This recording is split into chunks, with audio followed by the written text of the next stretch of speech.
Antes de continuar, por favor, suscríbete al canal, activa la campanita y déjanos en los comentarios desde donde nos escuchas, porque lo que estás a punto de oír no es solo una historia, es la noche en la que casi pierdo a mi hijo para siempre.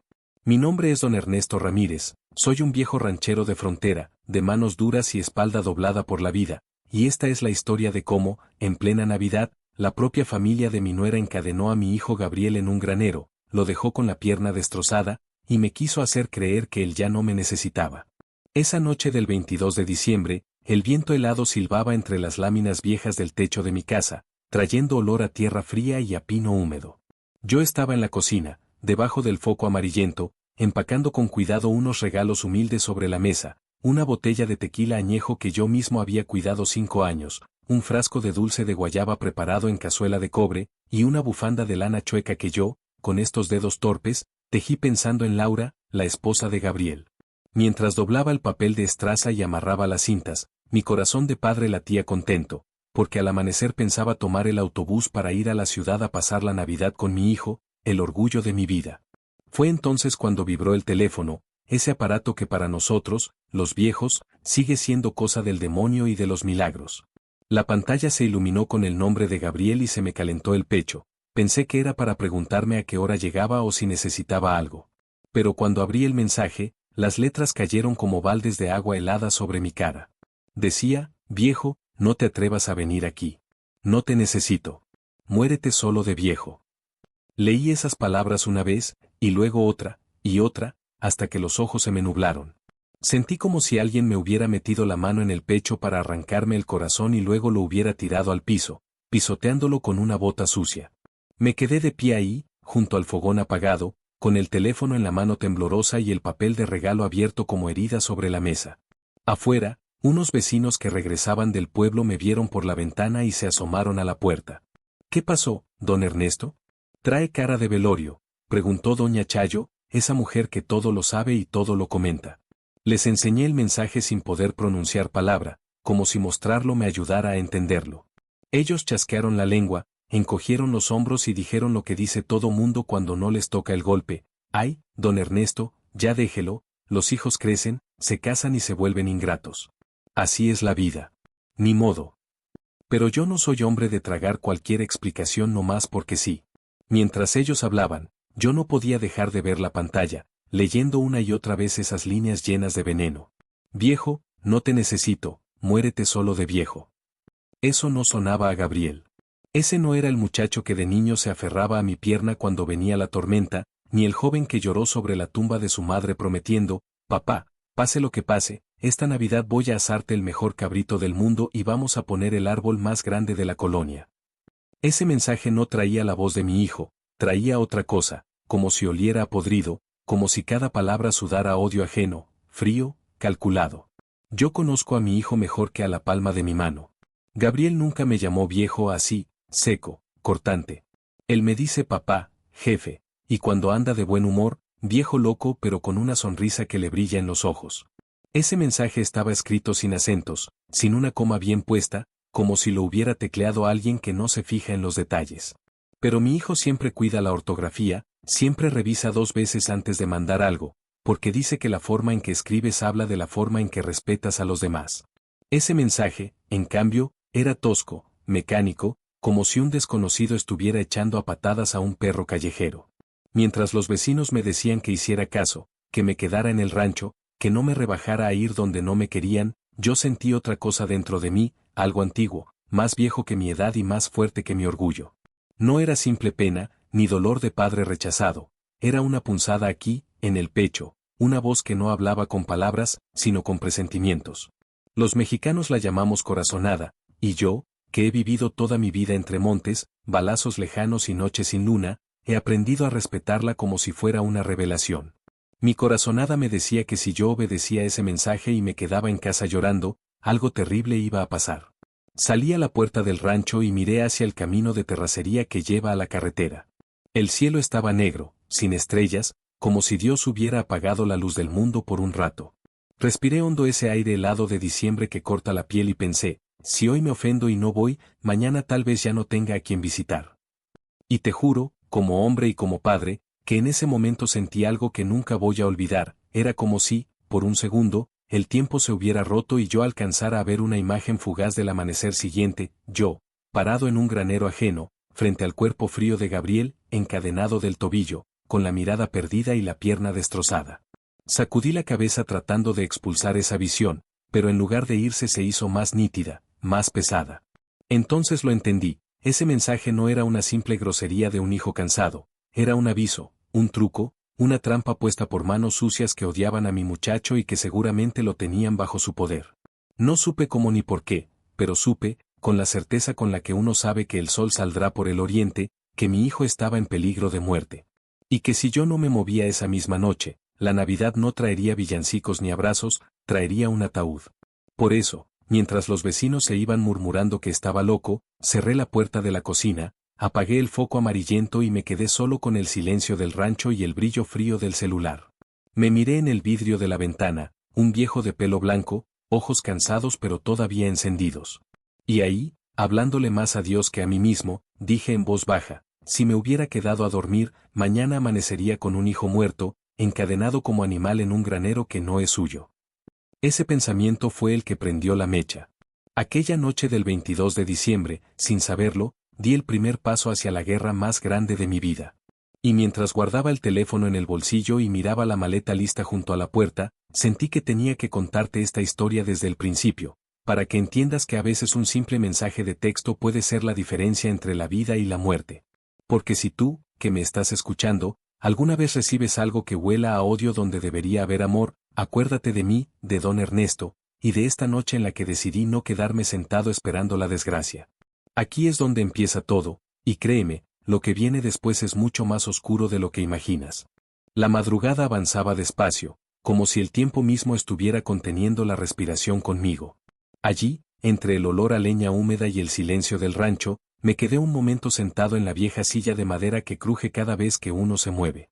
Cerré los ojos y traté de calmar el temblor de mis manos, porque yo no soy un hombre que se asuste fácil, he visto tormentas que arrancan techos, he encontrado vacas muertas por coyotes y he enterrado a la mujer que fue mi vida entera. Pero nada, absolutamente nada, te prepara para recibir un mensaje de odio firmado con el nombre de tu propio hijo. Aún así, mientras respiraba hondo, supe que tenía que ser fuerte, porque esa noche no era una noche cualquiera, esa era la víspera de la promesa más importante que mi Gabriel me había hecho en años. Recordé claro como el agua el día en que él, 6 meses atrás, llegó al rancho después de tanto tiempo sin visitar. Venía cansado por el viaje, pero con esa sonrisa que heredó de su madre, una sonrisa que hace que uno olvide las penas por un rato.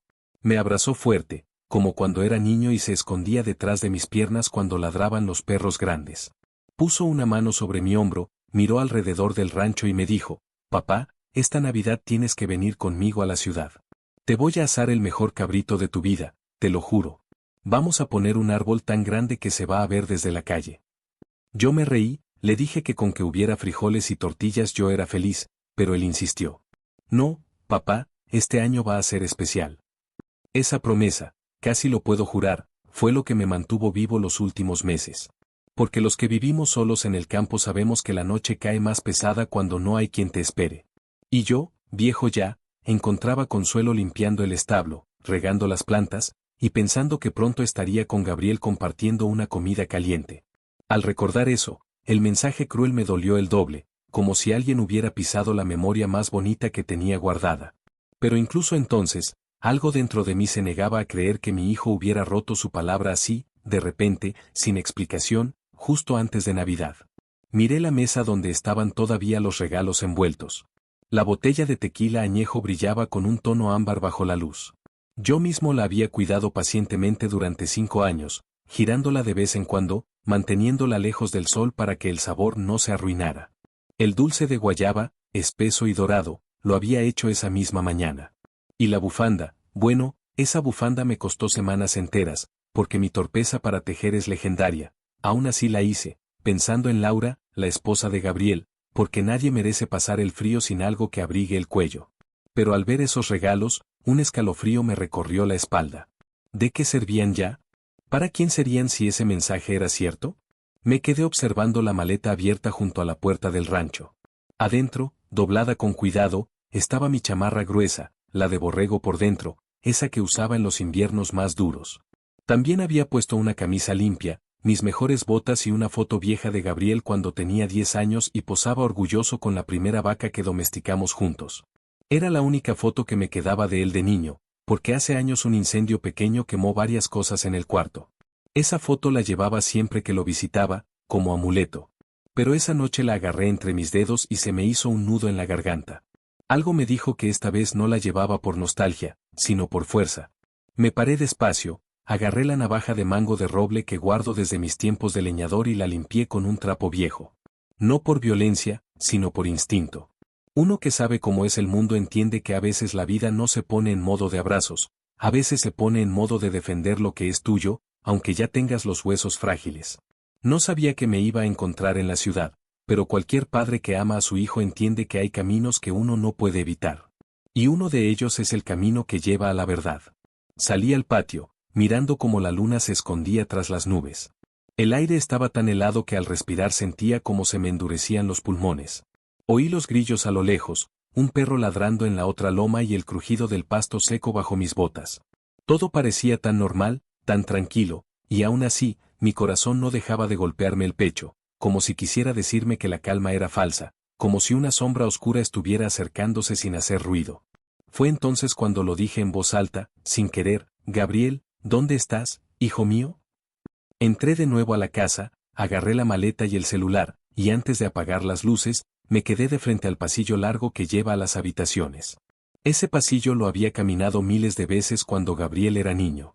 Recuerdo cómo corría descalzo, riéndose, mientras yo lo perseguía con un jarro de agua para bañarlo. Ahora ese pasillo se me hacía más largo que nunca. Y en mi cabeza, sin que yo lo buscara, volvía la imagen que había visto minutos atrás. Mi hijo tirado, encadenado, con la pierna rota. Sacudí la cabeza, pero la imagen regresaba una y otra vez, como una advertencia que no puedes ignorar. Ahí, en medio de ese silencio que solo conocen los que viven lejos de todo, lo acepté finalmente.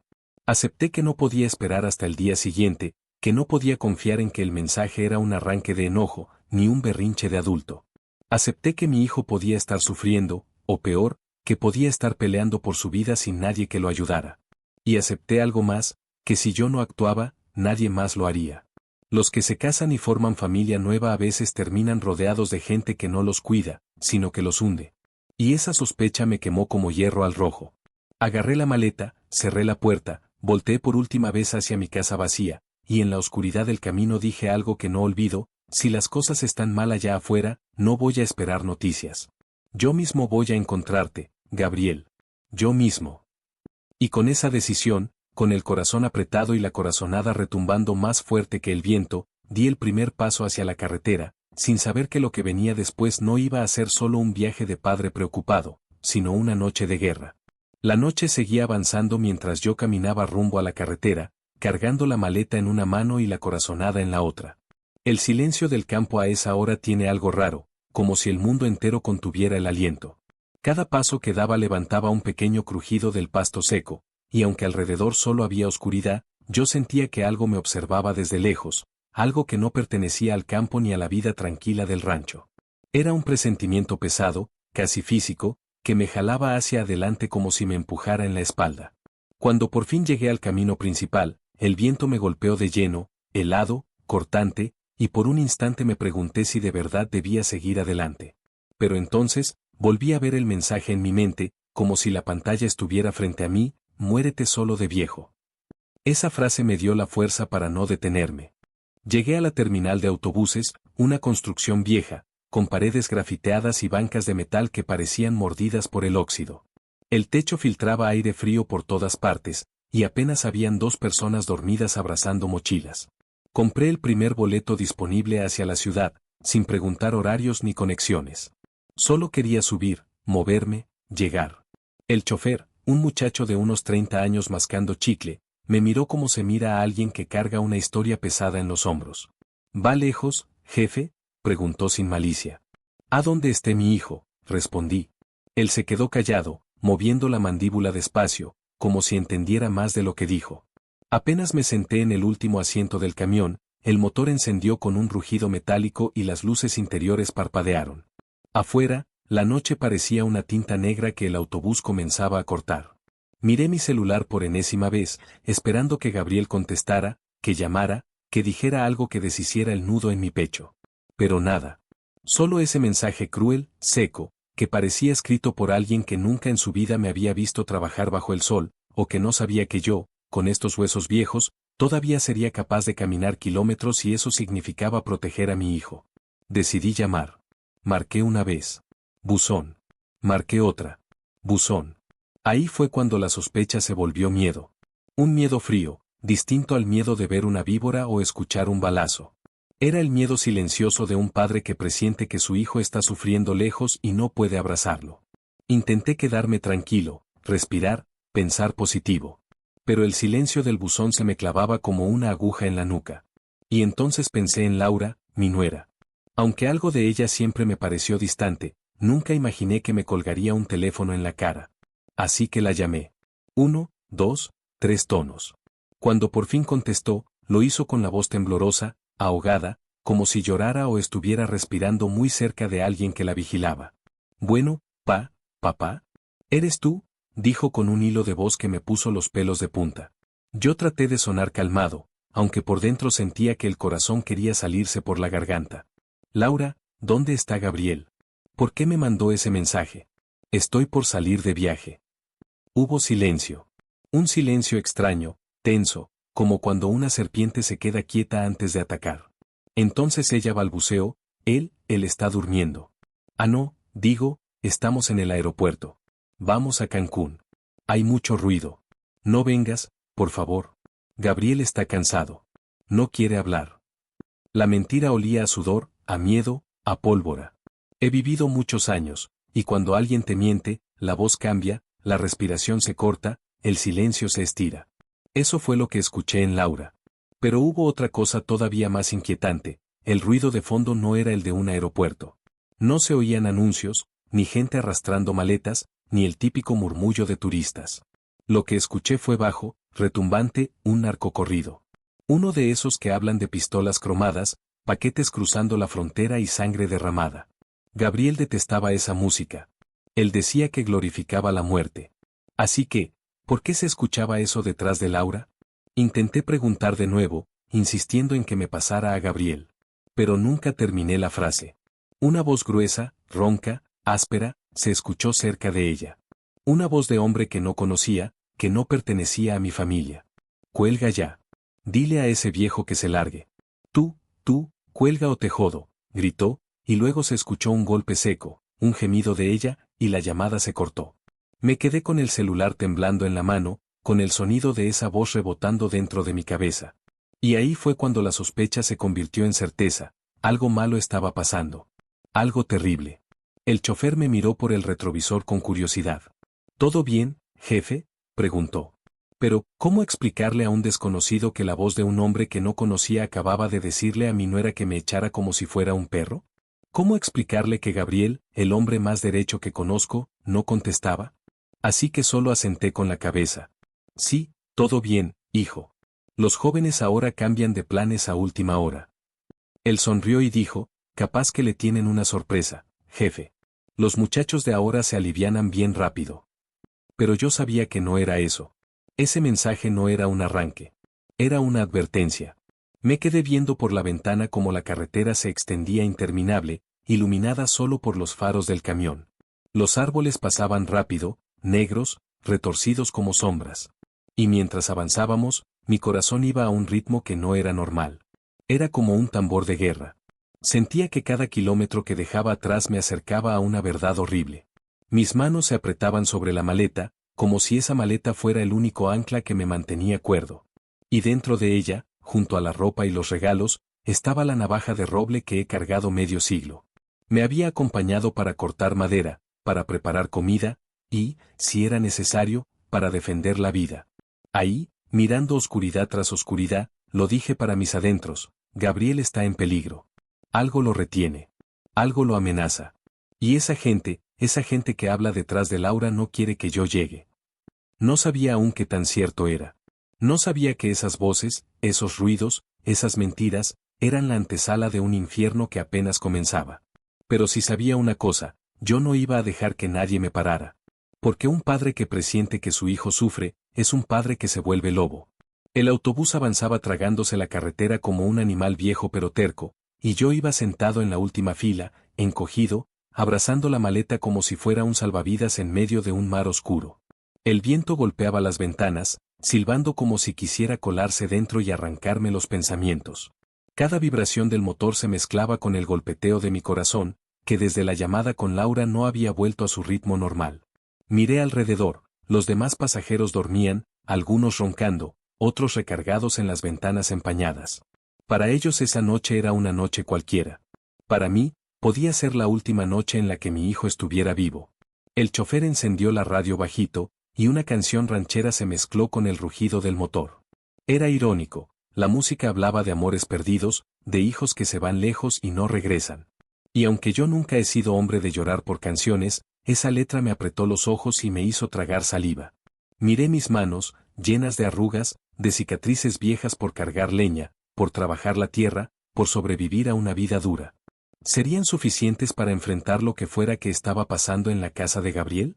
No sabía. Pero lo que sí sabía era que ningún padre que ama se queda sentado esperando. Un padre camina, corre, grita, pelea, hace lo que tenga que hacer. La carretera se estiraba interminable entre montes oscuros. Cada tanto, los faros del autobús iluminaban un coyote cruzando, o un par de ojos brillando desde la maleza. Yo no podía dejar de pensar en esos ojos, porque así, exactamente así, había sentido la mirada de ese desconocido que habló detrás de Laura, fría, abusiva, depredadora.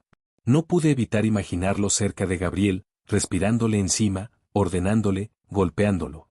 Y cada vez que esa imagen se formaba, algo dentro de mí se endurecía, como una piedra creciendo en mi pecho. Esa piedra era la determinación, la certeza de que no podía fallar. No esta vez.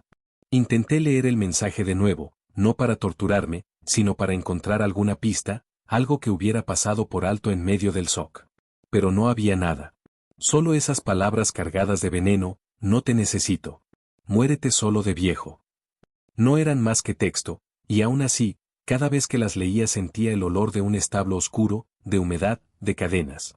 Sentía la presencia de alguien más escribiéndolas, alguien que quería que yo creyera que Gabriel me rechazaba. Pero mi corazón no tragaba esa mentira. Y esa desconfianza me hacía ver las cosas de otra forma. Un hijo no escribe así, no en Navidad, no a un padre que lo crió solo desde niño. Algo no encajaba. El chofer interrumpió mis pensamientos cuando anunció que faltaban 2 horas para la ciudad. Algunos pasajeros gruñeron, otros cambiaron de postura. Yo miré por la ventana, viendo cómo el cielo comenzaba a mostrar un azul más profundo, señal de que se acercaba el amanecer. Me imaginé a Gabriel en ese mismo momento, quién sabe dónde, tal vez tirado en un piso húmedo, tal vez tratando de pedir ayuda, tal vez con la pierna rota y sin poder moverse. Esa idea me atravesó como un balazo. Me obligué a cerrar los ojos y respirar. Pero la imagen regresaba cada segundo, como una película que no puedo detener. Recordé entonces una de las tantas lecciones que aprendí en la vida dura del rancho. Cuando el ganado siente peligro, se altera antes de que el depredador aparezca. Cuando el caballo se pone inquieto, es porque huele algo que tú no. Nosotros los humanos creemos que somos más listos, pero la verdad es que la corazonada es el instinto que heredamos de los animales. Y esa noche, sentado en ese asiento duro, yo sentía la misma inquietud de un caballo que presiente un temblor. Sentía que abajo de todo ese silencio viajaba escondido un desastre. El autobús pasó por un poblado pequeño donde las casas estaban completamente apagadas. Ni una luz de Navidad, ni un farol encendido, nada. Parecía un pueblo fantasma. Ese vacío me recordó algo que decía mi padre: cuando todo está demasiado quieto, es porque algo ya se rompió. Y esa idea me acompañó el resto del camino. Todos dormían, menos yo. Mientras la carretera serpenteaba, yo revisaba mentalmente cada detalle: la voz de Laura temblando, el golpe que escuché, el ruido de narcocorridos detrás, todo apuntaba a lo mismo: alguien tenía el control de mi hijo y no quería que yo llegara. ¿Por qué? ¿Qué estaban ocultando? Metí la mano en mi chamarra y palpé la navaja de mango de roble. La sentí fría, vieja, pero firme. Esa navaja había estado conmigo en mis mejores y peores momentos. Con ella había cortado madera, limpiado animales, e incluso me había defendido de un perro rabioso hace muchos años. Y aunque no es arma para enfrentar pistolas ni hombres crueles, en ese momento era mi único compañero de viaje. No viajaba con dinero, no viajaba con poder. Viajaba con coraje, con instinto y con amor. Y en ese asiento, con los dedos apretados alrededor del mango, supe que si la noche se ponía fea, esa navaja y yo no íbamos a retroceder. El camión dio un salto al pasar un bache grande. Algunos pasajeros se quejaron entre sueños. Yo abrí los ojos de golpe, mirando hacia la carretera que se abría frente a nosotros. La ciudad estaba cerca. Podía sentirlo. El olor cambiaba, el aire se volvía más húmedo, y las primeras luces a lo lejos marcaban el horizonte. Y mientras contemplaba esas luces titilantes que anunciaban la civilización, pensé algo que me apretó el alma: voy hacia una ciudad donde no tengo a nadie, excepto a un hijo que quizá ya no pueda llamarme papá. Me apretó un temblor, uno que no venía del frío. Era una mezcla de miedo, coraje y amor. Porque cuando un padre va al rescate, no piensa en si ganará o perderá. Piensa en llegar. Piensa en que su hijo no puede estar solo. Piensa en que, aunque sea con los huesos viejos y la columna adolorida, tiene que estar ahí. Cerré los ojos un segundo y murmuré una oración corta, sincera: Virgencita, que todavía respire cuando yo llegue. Y así, mientras el autobús seguía devorando el camino, entendí que esa noche ya no había vuelta atrás. Yo no iba a la ciudad por una visita. Iba a una guerra que aún no sabía cómo se iba a pelear. La ciudad apareció frente a mí como un monstruo dormido, lleno de luces, ruido y sombras largas que se estiraban por las calles húmedas. El autobús entró por la avenida principal cuando ya comenzaba a clarear, y yo observaba desde la ventana cómo la vida urbana despertaba: vendedores levantando cortinas, taxis frenando, personas caminando con bufandas y café en mano. Pero nada de eso me conmovía, yo solo podía pensar en Gabriel. En si estaría bien. En si todavía respiraba. Bajé del camión con la maleta en una mano y el corazón en la otra, mirando alrededor como quien está buscando un fantasma. Y aunque la ciudad era enorme, me sentía terriblemente solo. Tomé un taxi viejo cuyo motor vibraba tanto que parecía roncar. El chofer, un señor moreno con bigote fino y sonrisa amable, me preguntó hacia dónde iba. Le di la dirección del barrio donde Gabriel había comprado su casa. Él silbó sorprendido. Buena zona, jefe. Bonito lugar. Asentí, pero algo dentro de mí ya estaba inquieto. No sé si era la intuición o si era la forma en la que la voz del hombre resonó en el taxi, pero desde ese instante sentí que algo no se iba a sentir bonito cuando llegara. La ciudad se alejaba y las calles se hacían más limpias, más cuidadas, hasta que entramos a un fraccionamiento donde todo parecía de postal navideña. Las casas eran amplias, de 2 pisos, adornadas con luces de colores que parpadeaban como estrellas. Había coronas en las puertas, renos inflables en los jardines, Santa Claus colgados en las ventanas. En la calle, algunos niños jugaban con bufandas gruesas y gorritos mientras los padres acomodaban figuras del nacimiento. Yo miraba todo eso y pensaba: así debería estar la casa de mi hijo. Pero cuando el taxi dobló la esquina hacia la calle de Gabriel, lo primero que sentí fue un golpe seco en el pecho, como si algo dentro de mí se hubiera apagado de golpe. La casa de Gabriel estaba completamente a oscuras. Ni una luz encendida, ni un foco, ni un adorno, ni un simple moño en la puerta. Las cortinas estaban cerradas con fuerza, como si alguien no quisiera que se viera nada hacia adentro. Las ventanas, que siempre tenían macetas o cortinas claras, ahora parecían ojos negros y ciegos. Todo en la casa se veía frío, muerto, abandonado. El contraste era tan fuerte que me dio escalofríos. Era como si la Navidad hubiera borrado a todas las casas excepto a esa, como si la desgracia la hubiera señalado. Pero lo peor no era la oscuridad. Lo peor estaba en el patio delantero. Ahí, donde Gabriel estacionaba con orgullo su sedán plateado, siempre limpio, siempre brillante como espejo, ahora había 3 camionetas pick-up negras, enormes, monstruosas, estacionadas a lo bruto, aplastando el pasto que mi hijo regaba cada domingo. Tenían el lodo seco en la carrocería, ese lodo rojizo que no es de la ciudad, sino de caminos de terracería donde los hombres van a hacer cosas oscuras. Las placas estaban cubiertas de tierra, los vidrios ultrapolarizados no dejaban ver adentro, y el simple tamaño de las camionetas le ponía a uno un nudo en la garganta. El taxi se detuvo. El chofer miró por el retrovisor y frunció el ceño. Oiga, jefe, ¿está seguro de que esta es la casa? Me quedé mirando las camionetas, la puerta cerrada, el portón de hierro sin candado pero hermético, y un escalofrío me recorrió la columna. Sí, respondí, aunque la voz me salió ronca. Le pagué al taxi, bajé con la maleta y respiré profundo. En cuanto el vehículo se alejó, el silencio del barrio me envolvió. No había niños corriendo en esta calle, no había música, no había risas. Solo esa casa que parecía tragar la luz de alrededor. Y entonces lo escuché. No eran villancicos, ni el sonido de un televisor, ni el murmullo de una familia preparando la cena. Era música estridente, sucia, pesada. Un narcocorrido. Las trompetas y guitarras retumbaban desde dentro de la casa como un terremoto. La letra era clara, hablaba de paquetes blancos, cruzar la frontera, matar al que estorba. Esa música, justamente esa, era la misma que Gabriel siempre decía que jamás permitiría dentro de su hogar. Él lo repitió muchas veces: papá, esa música es veneno. Entonces, ¿qué hacía retumbando en su sala? Me acerqué al portón de hierro despacio, como quien se acerca a la boca de un animal dormido. Toqué el metal frío con los dedos, sentí el silencio del jardín, el aire denso. Desde adentro se escuchaba una carcajada fuerte, gruesa, masculina. Luego un golpe, luego otra risa. El estómago se me revolvió. Miré hacia las ventanas buscando un movimiento, una silueta, una señal de mi hijo. Nada. Solo sombras. Las cortinas parecían pegadas a los vidrios, como si alguien las hubiera asegurado. El olor del ambiente me llegó de pronto, mezcla de alcohol, carne asada vieja, y miedo. Sí, miedo. Cada segundo que pasaba, la sensación de peligro crecía dentro de mí como maleza. Sentí mareo, sentí rabia, sentí ganas de gritar, pero lo único que hice fue apretar la maleta con más fuerza. Y ahí, frente al portón, respiré hondo y dije para mis adentros: aquí no hay Navidad para mi hijo. Aquí hay algo más oscuro. Me acerqué todavía más, intentando ver a través de una minúscula rendija entre las cortinas. Y lo que vi me congeló el alma: figuras moviéndose, botellas por todas partes, risas pesadas, y ni rastro de Gabriel. En ese instante, mientras el viento helado me golpeaba la nuca, lo supe. No era una corazonada. No era una sospecha. Era una certeza absoluta: mi hijo estaba en peligro, y la casa donde vivía ya no era su hogar, era un nido de serpientes.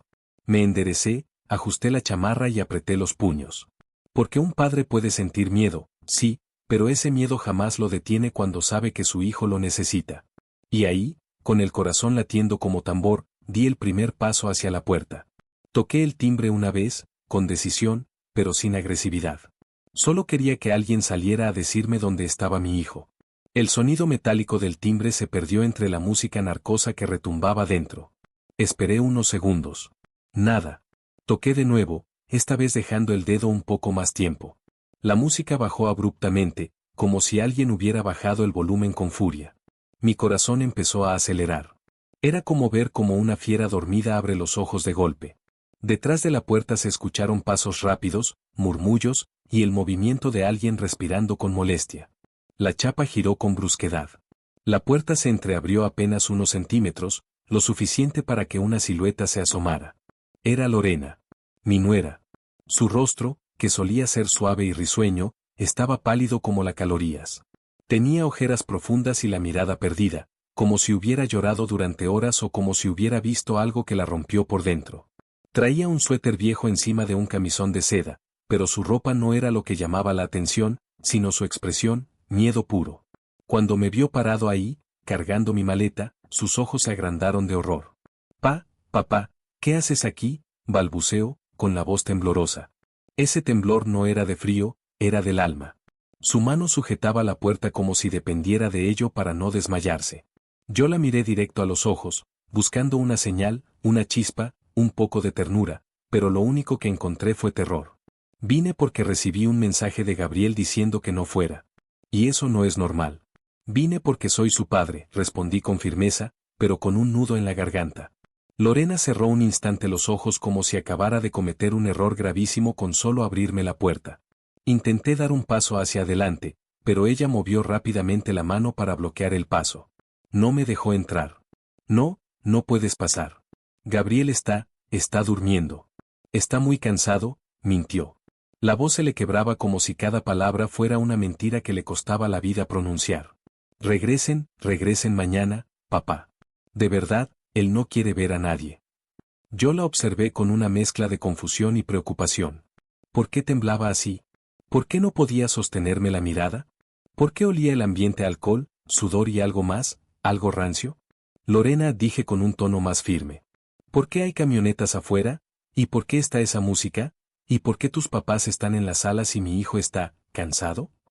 Al oír mis preguntas, Lorena dio un pequeño brinco, como si le hubiera clavado un cuchillo en el aire. Miró hacia atrás con desesperación, como si temiera que alguien la escuchara. Por favor, vete, te lo suplico, murmuró casi sin voz. Sus lágrimas comenzaron a acumularse, pero no eran lágrimas de tristeza, eran de pánico. Y entonces escuché la voz. Una voz gruesa, desafiante, empapada de alcohol y veneno. ¿Quién es?, tronó desde el interior. Los pasos se acercaron pesados, marcando el piso como si cada pisada llevara años de vida podrida. De la penumbra del pasillo emergió él, el hermano de Lorena, al que todos conocían como el Tuerto. No porque le faltara un ojo, sino porque su alma estaba torcida del alma. Un tipo de unos 30, musculoso, tatuajes en el cuello, cadena gruesa de oro, camiseta de tirantes y mirada de perro bravo. Cuando me vio, sonrió con burla. Ah, caray, ¿y este quién es?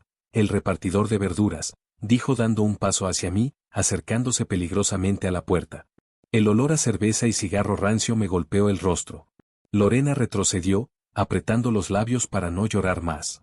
Es mi suegro, murmuró ella, casi sin voz. El Tuerto soltó una carcajada asquerosa. ¿El suegro? Uy. Pues dile al viejito que se largue. Aquí nadie quiere visitas. Se inclinó hacia mí como quien estudia a un animal indefenso. Viejo, lárgate antes de que te echemos a perder la Navidad. Sentí como la sangre me hervía. Apreté la maleta. Traté de mantener la calma, pero mi voz salió grave. Vengo a ver a mi hijo. Quítate. Su risa se apagó un instante. Se acercó más. Podía ver la humedad del alcohol en sus labios. Tu hijo no quiere verte, ruco. Está harto de ti. ¿Ya te mandó mensaje, o no? Ese comentario me taladró el pecho, pero no retrocedí. Ese mensaje no lo escribió Gabriel. El Tuerto levantó una ceja, burlón. Entonces miró a Lorena. Ciérrale la puerta. No quiero a este anciano piojoso aquí. Lorena temblaba. Sus dedos agarraron la puerta. Pero antes de cerrarla, vi algo que me hizo sentir un frío peor que el de diciembre. En su muñeca, donde el suéter se había subido por el movimiento, había moretones. Marcas de dedos. Marcas de fuerza. Marcas de terror. Lorena, dije con un susurro aferrado a la esperanza, ¿dónde está Gabriel? Ella me miró, y esa mirada, llena de culpa y dolor, fue la respuesta. Perdón, papá, dijo con un hilo de voz. Y pum. La puerta se cerró en mis narices con el cerrojo sonando como sentencia. Me quedé ahí, frente al portón, con la mano suspendida en el aire y el corazón en un puño. Adentro, el narcocorrido volvió a explotar, acompañado por las carcajadas del Tuerto. Pero lo más fuerte no fue eso. Fue mi intuición. Esa voz interna que retumbaba como trueno, Gabriel no está durmiendo. Gabriel no está bien. Y yo no me voy sin él. Me quedé quieto frente a la puerta cerrada, escuchando cómo el seguro se trancaba con un golpe seco. Cualquier otro padre habría bajado la cabeza, habría dado media vuelta con el corazón desgarrado y habría tratado de convencerse de que quizás su hijo sí estaba durmiendo, quizás sí se había ido de viaje, quizás sí estaba todo en orden. Pero yo no. Yo no soy ese tipo de padre. El aire frío de diciembre me cortaba la cara, pero el verdadero frío venía de adentro, de la certeza que se abría paso en mi pecho como un cuchillo helado. Algo terrible estaba pasando en esa casa. Y yo era el único que podía hacer algo. Respiré hondo, una bocanada que me supo a tierra seca y a rabia contenida. Miré las camionetas negras estacionadas como bestias de guerra frente al jardín, con el lodo rojo de la sierra pegado a las llantas. Un hombre que no quiere problemas no tiene 3 camionetas así en su patio un 23 de diciembre. Eso no era una reunión familiar, era una invasión. Un nido de víboras. Sabía que, si tocaba otra vez, solo iba a provocar que saliera el Tuerto con más odio, o peor, con un arma. Así que hice lo que cualquier lobo viejo hace cuando el enemigo cree haberlo espantado, fingí retirarme. Agarré mi maleta despacio, la levanté como si estuviera resignado y di unos pasos hacia el portón, como si el rechazo me hubiera aplastado. Me moví despacio, lo suficiente para que si alguien me estaba mirando desde una ventana, pensara que me marchaba derrotado. Caminé unos cuantos metros más, hasta que quedé fuera de su vista. Apenas crucé la fila de robles que bordeaban el frente de la casa, tiré la maleta entre los arbustos. Ya no necesitaba regalos ni ropa. Ahora necesitaba sigilo, y mi navaja. Me subí la capucha, hundí las manos en las bolsas para disimular el temblor de adrenalina y empecé a rodear la casa por el lado izquierdo, pegado a la sombra de la barda. La música narcosa vibraba desde adentro, mezclada con risas gruesas y golpes de botella contra la mesa. Cada sonido me confirmaba lo que ya sabía, no estaba entrando a una casa, sino a un territorio tomado por gente capaz de cualquier cosa. Avancé agachado, midiendo cada paso para no hacer ruido. A mis años, las rodillas protestaban, pero el amor por un hijo hace que el cuerpo obedezca aunque se esté desmoronando. Al llegar al jardín trasero, me detuve. La luna menguante iluminaba apenas el pasto, o lo que quedaba de él. Todo estaba destrozado. Los rosales que mi hijo cuidaba con esmero estaban aplastados como si hubieran pasado por encima con furia. La tierra estaba marcada con surcos profundos de llantas, como si hubieran metido una camioneta al jardín para cargar algo pesado o para ocultarlo. No era casualidad, era evidencia. Algo se movió entre las sombras de un árbol, pero era solo el viento golpeando las ramas. Aún así, se me aceleró el corazón. No sabía si alguien podía estar vigilando. Me acerqué lentamente al cobertizo viejo de Gabriel, ese jacal torcido que él mismo había armado para guardar herramientas. Pero algo estaba diferente. Ese cobertizo no tenía por qué tener un candado tan grande y brillante colgado en la puerta. Ese cerrojo reforzado no pertenecía ahí. Tocarlo fue como tocar una verdad que no quería aceptar. Sentí el metal frío bajo mis dedos, la piel de gallina recorriéndome los brazos. ¿Qué esconden aquí?, murmuré apenas, como si la noche pudiera responderme. Algo dentro de mí, esa corazonada que nunca me ha fallado, me gritaba que mi hijo estaba cerca. Pegué la oreja a la madera, contuve la respiración. Al principio, silencio absoluto. Solo mi propio corazón golpeando con fuerza, como si quisiera salir por la boca. Estuve a punto de retirarme, de buscar otra entrada a la casa, hasta que escuché un sonido suave, ahogado, metálico. Clink, clink. Cadena. Una cadena moviéndose con poca fuerza. Me congelé. El aire se me cortó en seco. Me acerqué más, apretando los dientes. Y entonces lo escuché. Un gemido. Un gemido humano, débil, quebrado, como el susurro de alguien que está más muerto que vivo. El tipo de sonido que solo hace un hombre torturado. Agua, murmuró la voz desde dentro. Un hilo de voz, como un niño pidiendo auxilio. Mis ojos se humedecieron sin permiso. Esa voz, aunque estaba rota, raspada, irreconocible por el dolor, era la voz que me dijo papá por 30 años. Gabriel, susurré con un nudo en la garganta, pegando mis manos a la puerta del cobertizo. Desde adentro hubo un silencio helado, como si la persona dudara de haber escuchado bien. Y luego, 2 golpes suaves. Toc, toc. Y un sollozo. Ese sonido me reventó el alma. Ahí, a unos metros, mi hijo estaba encadenado como un animal, mientras su familia política se emborrachaba en su sala. Sentí como algo dentro de mí se rompía. Y al mismo tiempo, algo más se encendía. Una furia silenciosa, ancestral, de esas que no se gritan, se actúan. Miré el candado. Miré la madera. Miré la barra oxidada tirada junto a unos arbustos. Esa noche entendí que no había opciones. O entraba, o mi hijo no amanecía vivo. Así que me limpié las lágrimas con la manga, apreté los dientes, agarré la barra y pensé. Esta puerta se abre hoy, o la abro yo. Clavé la punta de la barra oxidada entre el cerrojo y la madera podrida del cobertizo.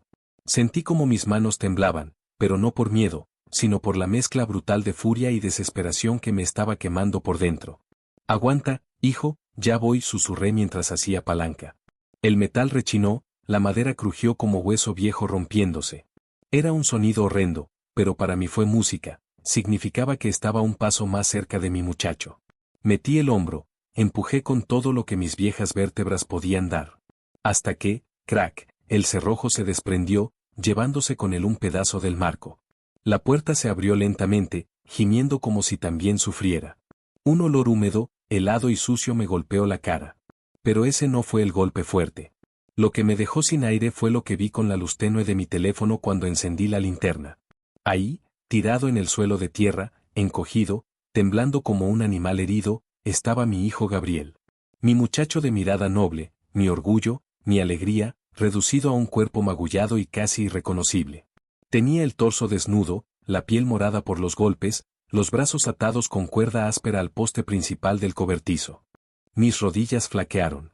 Sentí como si alguien me hubiera arrancado el alma de un tirón. Gabriel, exhalé, cayendo de rodillas a su lado. Él alzó la cabeza apenas, entrecerrando los ojos ante la luz. Su cara estaba hinchada, un ojo completamente cerrado, los labios partidos, la barba crecida, la respiración entrecortada. Pero cuando me reconoció, su ojo bueno se abrió de golpe, no con alegría, sino con terror. Papá, apaga la luz, susurró con una voz desgarrada, quebrada como vidrio. Corre, corre. Ignoré sus advertencias. Lo tomé de la cara con mis manos temblorosas, limpiando la sangre seca y el sudor frío. ¿Qué te hicieron, hijo mío? ¿Qué demonios te hicieron? Mi voz salió llena de rabia y dolor. Gabriel intentó moverse, pero un grito de agonía le cruzó el cuerpo cuando la cadena en su pierna chocó contra el suelo.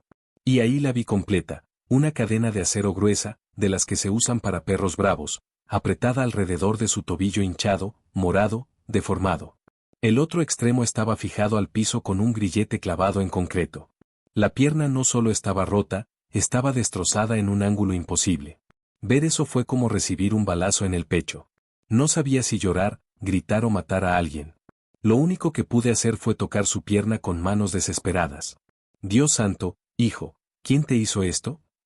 Gabriel sollozó, temblando como si estuviera congelado por dentro. El tuerto, papá, él y mi suegro. No grites, te van a oír. Yo agarré mi chamarra gruesa y lo envolví con ella, intentando darle calor. Sentía sus huesos temblar bajo mis dedos. Y yo también temblaba, pero no de frío. Temblaba de rabia, de impotencia, de un odio tan puro que me sabía a sangre. Gabriel lloró sin lágrimas, porque ya no tenía fuerzas para producirlas. Apoyó la frente en mi pecho como cuando era niño y me pedía que lo protegiera de las tormentas. Papá, perdóname. No pude defenderme, dijo con la voz rota. Yo lo abracé fuerte, sintiendo su cuerpo frágil. No digas eso, hijo. Tú no tienes nada que pedir perdón. Aquí los únicos culpables son esos desgraciados. Y te juro por la tumba de tu madre que esta noche voy a sacarte de aquí. Miré la cadena, luego el candado enorme del grillete. No tenía la llave. La navaja no serviría para cortar acero. Tenía que encontrar otra forma. Tenía que usar lo que hubiera. Puse la linterna sobre una caja para alumbrar el lugar y rebusqué entre las herramientas, moviendo cosas con manos desesperadas. Encontré una barra más gruesa, un martillo viejo, clavos, un serrucho oxidado, nada suficiente para liberar la pierna sin arrancarle el tobillo. Mi mente corría. Pensaba rápido. Pensaba como un animal acorralado buscando salida. Entonces Gabriel, entre jadeos, levantó la mirada y dijo, papá, vete, por favor, ellos van a regresar, te van a matar, pero yo no lo escuché. O mejor dicho, no lo acepté. Lo miré directo a su único ojo abierto. Hijo, tú no vas a morir en este lugar de mierda. Te lo prometo. Voy a hacer lo que sea necesario para sacarte. Y cuando dije lo que sea necesario, lo dije con la certeza de un hombre que ya había cruzado el límite. Tomé la barra, respiré profundo y apunté al cerrojo del grillete. Sabía que haría ruido, sabía que era arriesgado, pero era nuestra única opción. Levanté el metal, di el primer golpe, y entonces se escuchó una voz borracha acercándose desde el jardín. Gabriel, ya es hora de tu medicina. Mi corazón se congeló. Y la noche también. El sonido de la voz del tuerto atravesó el cobertizo como un rayo helado. Era una voz arrastrada, empapada de alcohol y soberbia, esa clase de tono que solo tienen los hombres que han lastimado tanto que ya no sienten nada. Gabriel, cuñadito precioso, la medicina ya está lista, canturreó, tambaleándose entre la hierba aplastada. El tono burlón me revolvió el estómago. Gabriel se estremeció como si hubiera recibido una descarga eléctrica. Papá, escóndete, por favor, suplicó con un hilo de voz. Pero yo no podía abandonar a mi hijo en ese estado, mucho menos frente a ese monstruo. Apagué la linterna de inmediato y guardé el teléfono, sumergiendo el cobertizo en una oscuridad espesa. Era el tipo de oscuridad que te obliga a depender de los instintos y del corazón.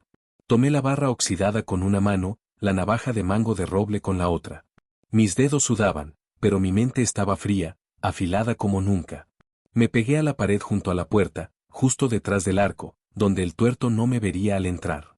Mi respiración se volvió silenciosa, cada músculo de mi cuerpo viejo se tensó para atacar en cuanto fuera necesario. Había pasado de ser un padre preocupado, a un lobo viejo defendiendo a su cría.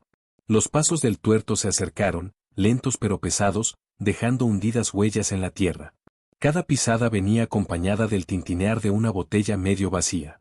De pronto, el sonido de un arma metálica chocando contra su cinturón hizo vibrar mi pecho. Venía armado.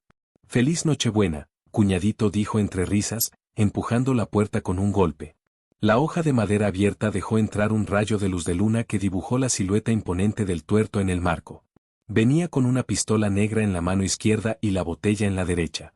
Entró tambaleándose, mascullando insultos, disfrutando del terror que creía que causaba. «A ver, ¿dónde estás? No te escondas, Gabriel, que hoy te toca el regalito navideño». Su voz era un cuchillo cortando la calma.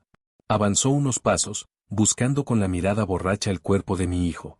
Cuando levantó la botella para tomar otro trago, echó la cabeza hacia atrás, dejando su garganta expuesta y bajando la guardia. Ese fue el instante. Ese segundo perfecto en el que los viejos instintos se activaron. No grité.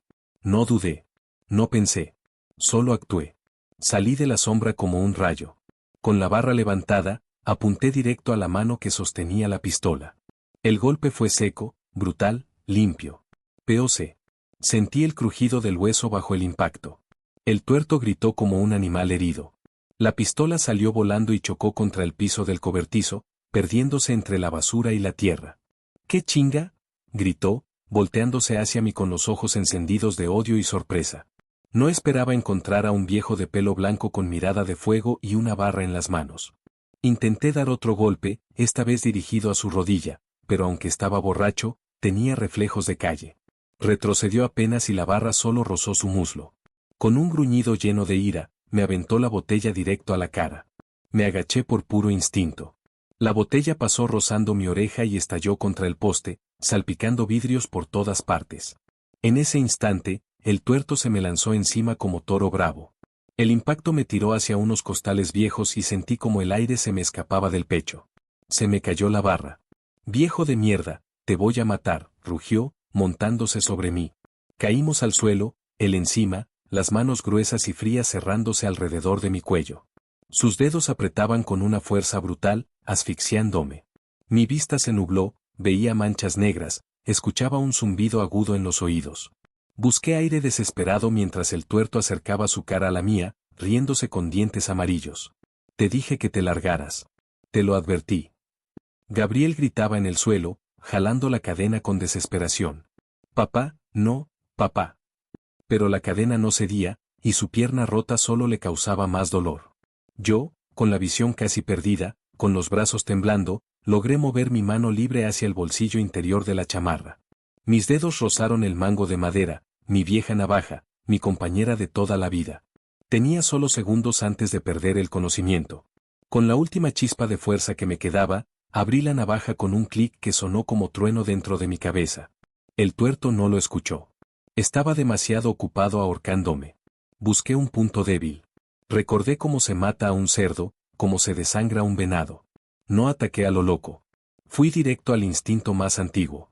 Con un movimiento rápido y desgarrador, clavé la navaja en su muslo, justo en la ingle, donde la carne es más blanda y la arteria vibra como serpiente. El tuerto rugió un grito espantoso, un gruñido bestial que hizo temblar las paredes del cobertizo. Y por primera vez, lo vi tener miedo. El grito del tuerto resonó en el cobertizo como un rugido animal herido. Saltó hacia atrás, soltando mi cuello y llevándose las manos a la ingle. La sangre empezó a brotar a borbotones, caliente, espesa, manchando el piso de tierra como si alguien hubiera volteado un balde de pintura roja. Me arrastré hacia un costado, tosiendo, buscando aire desesperadamente. Mi garganta ardía como si me hubieran metido una cuerda de alambre. Pero estaba vivo. Vivo, y furioso. El tuerto trató de levantarse tambaleando, con los ojos llenos de odio y pánico. Buscaba la pistola con desesperación, palpando el piso a ciegas, maldiciendo entre dientes. «¿Dónde está? ¿Dónde está?», vociferaba mientras la sangre seguía escapándose en chorros. La vi, la pistola estaba a 1 metro de Gabriel, justo donde había caído. «Gabriel», grité con lo poco de aire que tenía. «La pistola, agárrala». Mi hijo, temblando de dolor, estiró las manos atadas a la espalda, forzando cada músculo, cada nervio desgarrado. Con las puntas de los dedos, logró arrastrar el arma hacia él. El tuerto lo vio. Su rostro se transformó en una máscara de terror absoluto. No, no, cuñado, espérate, dijo retrocediendo, levantando las manos, cojeando por la herida. Pero ya era tarde. Gabriel apuntó con el arma temblorosa, sin dejar de jadear. Quieto, desgraciado, gritó con una voz que no le conocía. Era la voz de un hombre al que le destruyeron el cuerpo y el alma, y aún así seguía vivo. El tuerto se quedó congelado. Sabía que un hombre herido y desesperado es más peligroso que uno armado. Yo me puse de pie con dificultad, agarré la barra del suelo y me acerqué al tuerto por detrás. Él levantó las manos más alto. No, no, viejo. Era broma. No era en serio. Yo solo, tartamudeaba. Mentía. Mentía como lo hacen todos los cobardes cuando ven la muerte de frente. No le di tiempo. Con un golpe seco a la nuca, ¡pum!, lo dejé caer como costal de papas. El cuerpo cayó inerte al piso, jadeando, semi-inconsciente, temblando por el dolor y la pérdida de sangre. No tenía tiempo de matarlo, ni de rematarlo, ni de hacer justicia ahí. Tenía que sacar a mi hijo antes de que toda la casa se levantara con el escándalo. La música adentro paró. Se escucharon voces alteradas. Puertas abriéndose. Sombras moviéndose. ¿Qué pasó, tuerto?, gritó el suegro desde la sala, acercándose. Maldije. Teníamos segundos. Busqué las llaves del tuerto, revisando sus bolsillos con manos temblorosas. Llaves, aquí. Encontré un llavero con el logo de Ford. De las camionetas. Perfecto. Corrí hacia el grillete que mantenía la cadena clavada al piso. No tenía cómo abrir el candado, pero sí cómo soltar el tornillo del soporte. Pásame, la llave, esa, me dijo Gabriel señalando con la barbilla una vieja llave inglesa oxidada tirada entre las herramientas. La agarré y me arrodillé frente al tornillo del grillete. Mis manos temblaban por el esfuerzo y el golpe del ahorcamiento, pero apreté con todas mis fuerzas. Rápido, papá, ya vienen, dijo Gabriel mirando hacia la puerta abierta. Apreté los dientes. Fuerza. Más fuerza. Crack. El tornillo cedió. El grillete se abrió y la cadena quedó suelta del piso, aunque seguía en el tobillo hinchado de Gabriel. No importa, dije. Así nos vamos. Lo levanté, pasándole el brazo por los hombros. Gabriel gritó de dolor, pero se aferró a mí como cuando era niño y lo cargaba después de caerse del caballo. Dimos 2 pasos hacia la salida del cobertizo cuando el grito del suegro tronó desde la puerta trasera de la casa. Ahí están, párenlos. Una luz potente nos iluminó el rostro. En el porche trasero, el suegro sostenía una escopeta de doble cañón apuntándonos directo al pecho. A su lado, la esposa lloraba histérica y Lorena lloraba también, pero no hacía nada. Mátalos, viejo, ese cabrón mató a mi hermano, gritó la suegra con odio venenoso. Papá, no, lloró Lorena, temblando. Corre, le dije a Gabriel con un rugido de padre desesperado. Corre, hijo. Nos tiramos hacia la cerca lateral justo cuando la escopeta tronó con un ban que sacudió el jardín. El tiro pegó en la tierra a centímetros de nuestras piernas, levantando nubes de polvo y lodo. El suegro recargó el arma con manos temblorosas pero llenas de rabia. Otro disparo rompió ramas sobre nuestras cabezas mientras nos arrastrábamos hacia el frente de la casa. Llegamos a las camionetas. Apreté el botón del llavero. La de en medio parpadeo. Beep. Súbete, grité, abriendo la puerta del copiloto y metiendo a Gabriela a empujones. El suegro llegó justo al portón delantero, apuntando al parabrisas. Sus ojos estaban rojos de locura. Bájense o los vuelo, hijos de la chingada, gritó. Yo lo miré fijamente, sin miedo, con la furia de un padre que ya cruzó el punto de no retorno. Metí la llave. Giré. El motor rugió como bestia. Pisé el acelerador a fondo. Y con toda mi alma, pensé. A ver si tu escopeta es más rápida que esta troca, cabrón. La camioneta salió disparada hacia el portón. La camioneta rugió como un animal herido al acelerar. El motor V8 tronó tan fuerte que sentí la vibración subir por mis brazos hasta mi mandíbula. El suegro seguía apuntando con la escopeta, gritándome que me detuviera, que dejara a su familia en paz. Pero yo ya no escuchaba razones ni amenazas. Mi única misión era sacar a mi hijo vivo de ese infierno. Pisé el acelerador al fondo y la camioneta saltó hacia adelante como si hubiera cobrado vida propia. La miré solo un segundo, lo suficiente para ver la sorpresa pintarse en el rostro del suegro cuando entendió que yo no frenaría. El viejo intentó hacerse a un lado, pero ya era tarde. No lo atropellé, pero sí tuvo que tirarse al suelo para no morir aplastado. La escopeta le voló de las manos, girando por el aire mientras la camioneta arremetía contra el portón de hierro. ¡Pum! El metal se dobló como papel, saltó de sus bisagras y cayó destrozado a la calle. La camioneta brincó sobre los restos del portón, acelerando por la avenida oscura. Detrás, los gritos, los insultos y el caos se quedaron aplastados por el rugido del motor. Miré a Gabriel. Estaba recargado en el asiento, sudando frío, respirando como si le faltara aire. Tenía la pierna rota apoyada sobre el tablero, todavía encadenada. El tobillo estaba tan hinchado que parecía que iba a reventar.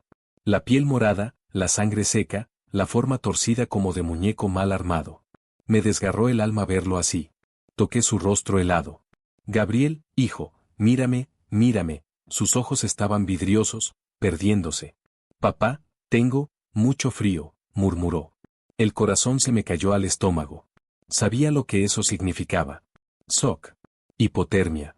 Pérdida masiva de sangre. Si se dormía, podía morirse. Subí la calefacción al máximo, quitándome mi chamarra para cubrirlo.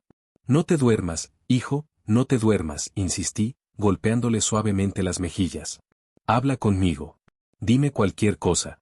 Quédate conmigo. Gabriel abrió un ojo apenas, con una sonrisa rota. ¿Te acuerdas, cuando me caí del caballo, y dijiste que yo era terco igual que mamá? Una risa nerviosa, casi un sollozo, se me escapó del pecho. Sí, hijo, y sigue siendo igual de terco. Así que aguanta. Te voy a llevar al doctor. Mis ojos buscaban desesperadamente señales de persecución. En el retrovisor, la oscuridad infinita. No había luces siguiéndonos. O tal vez sí aún no las veía. En este tipo de lugares, uno no sabe si un carro que aparece detrás es un vecino o un verdugo. Avancé por la carretera con las luces altas cortando la noche. El asfalto mojado brillaba como una serpiente negra. Las manos me temblaban en el volante. La adrenalina me tenía medio ciego, medio eufórico, medio muerto. Mi respiración era rápida, irregular. Miré el tablero. Marcaba 120 kilómetros por hora. No bajé la velocidad. No podía. No mientras mi hijo agonizaba a mi lado. Papá, no siento la pierna, dijo de pronto. Tragué saliva con fuerza. No podía mentirle. No podía decirle todo está bien, porque no lo estaba. Pero tampoco podía dejar que se hundiera. Vas a sentirla, hijo, pero primero necesito llevarte a un lugar donde puedan ayudarte, solo aguanta unos minutos. Le apreté la mano. Estaba helada. Aguanta, susurré. Aguanta. Recordé vagamente una pequeña clínica en las afueras del pueblo de Santa Clara, como una luz solitaria en medio de la nada. Era lo único cercano. Lo único que no nos obligaba a manejar horas. Era una apuesta, pero era una apuesta obligatoria. Me detuve un instante en un crucero oscuro y giré hacia la terracería que llevaba a Santa Clara. El polvo rojo se levantó detrás de nosotros, cubriendo la camioneta como si quisiera tragársela. Ya casi llegamos, hijo, ya casi, repetí, más para convencerme a mí mismo que a él. La camioneta brincaba con cada bache. Cada salto hacía que Gabriel gritara del dolor de la pierna rota. Quise llorar, quise golpear el volante, quise detener el tiempo, pero no podía. Solo podía conducir. Solo podía salvarlo. Solo podía seguir adelante aunque el camino pareciera una pesadilla interminable. Al fin, después de lo que sintió como una eternidad, vi el pequeño edificio amarillo descascarado de la clínica. La luz de urgencias parpadeaba débil, como un faro agotado. Frené en seco. Bajé de un salto, abrí la puerta del copiloto, cargué a mi hijo en brazos sin importarme que me destrozara las costillas de dolor. Aguanta, Gabriel, ya llegamos. Entré a la clínica corriendo como alma arrastrada por Dios. Y ahí comenzó la segunda pelea. La pelea contra el sistema corrupto. La puerta automática de la pequeña clínica chirrió al abrirse, como si también estuviera a punto de colapsar por el uso o el abandono. Adentro, el olor a desinfectante barato se mezclaba con el silencio helado de la madrugada. 3 luces fluorescentes parpadeaban sobre la recepción, lanzando sombras fantasmales en las paredes amarillentas. Corrí hacia el mostrador con Gabriel cargado entre mis brazos, su cabeza recostada contra mi hombro, su respiración tan débil que parecía desvanecerse con cada segundo. Ayúdenme, grité con voz que se rompía. Mi hijo, lo torturaron, está sangrando, ayuda.